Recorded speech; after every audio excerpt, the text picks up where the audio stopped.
নাবালকের শিক্ষা নিয়ে ছেলে খেলা করবেন না। আপনাদের স্বামী স্ত্রীর সমস্যায় নাবালক পুত্র কেন উপযুক্ত শিক্ষা থেকে বঞ্চিত হবে?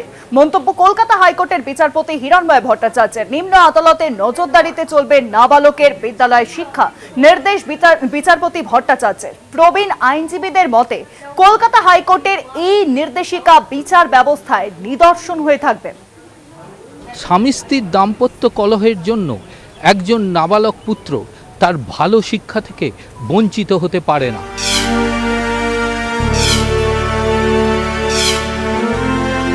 2013 সালে মুর্শিদাবাদের রঘুনাথগঞ্জের বাসিন্দা সোমনাথ সরকারের সঙ্গে জিয়াগঞ্জের বাসিন্দা কুহুমিতা ব্রহ্মের বিবাহ হয়। বিগত 5 বছর ধরে শুরু হয় সম্পর্কে টানাপোড়েন। 11 বছরের নাবালক পুত্রকে নিয়ে কুহুমিতা থাকেন জিয়াগঞ্জে। মামলা পাল্টা মামলা চলে নিম্ন আদালতে। আদালতের নির্দেশে মাসে 2 বার করে ছেলের সঙ্গে দেখা করার অনুমতি পান সোমনাথ। জিয়াগঞ্জের একটি বাংলা মাধ্যমে 5ম শ্রেণীর ছাত্র ওই নাবালক পুত্র। কুহুমিতার আর্থিক সামর্থ্য নেই, তাই নাবালক পুত্রকে উপযুক্ত শিক্ষা দিতে ইংরেজি মাধ্যম বিদ্যালয়ে পড়ানোর জন্য কলকাতা হাইকোর্টের দ্বারস্থ হন সোমনাথ বাবু।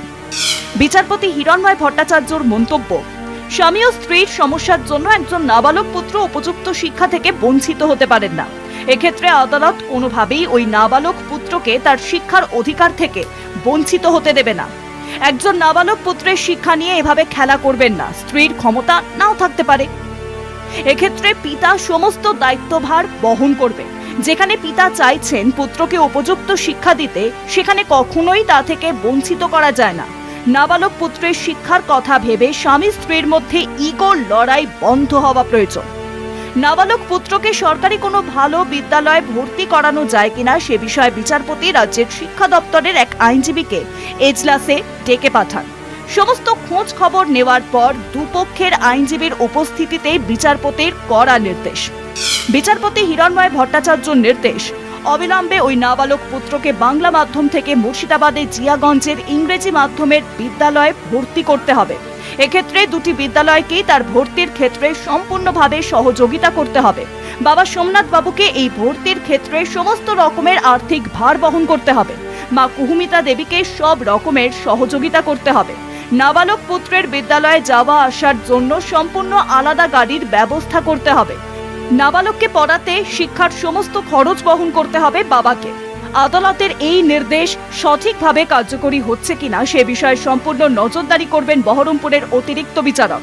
আদালতের এই নির্দেশ কোথাও গাফিলতি হলে উভয় পক্ষই নিম্ন আদালতের কাছে অভিযোগ জানাতে পারবে। আজিমগঞ্জের একটি ইংরেজি মাধ্যম স্কুলের নামে মাতা সহমত পোষণ করে জজ সাহেবের এবং আমার মক্কেল অর্থাৎ পিতার সাথে, বাচ্চার পিতার সাথে, এবং এই মর্মে মাননীয় বিচারপতি বাচ্চাকে সেই আজিমগঞ্জের ইংরেজি মাধ্যম স্কুলে ভর্তি করার অনুমতি দেয় এবং পিতার ওপর আরও কিছু নির্দেশ দেয় যে যাবতীয় পড়ার ব্যয়ভার বহন করতে হবে এবং তার জন্য একটা সেপারেট গাড়ির ব্যবস্থা করতে হবে স্কুলে যাওয়া এবং আসার জন্য।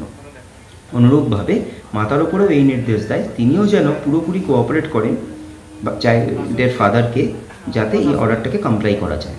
কলকাতা হাইকোর্টের বিচারপতি ভট্টাচার্যের এই রায় আগামী দিনে বিচার প্রক্রিয়ার নিদর্শন হয়ে থাকবে বলে মনে করছে প্রবীণ আইনজীবী মহল।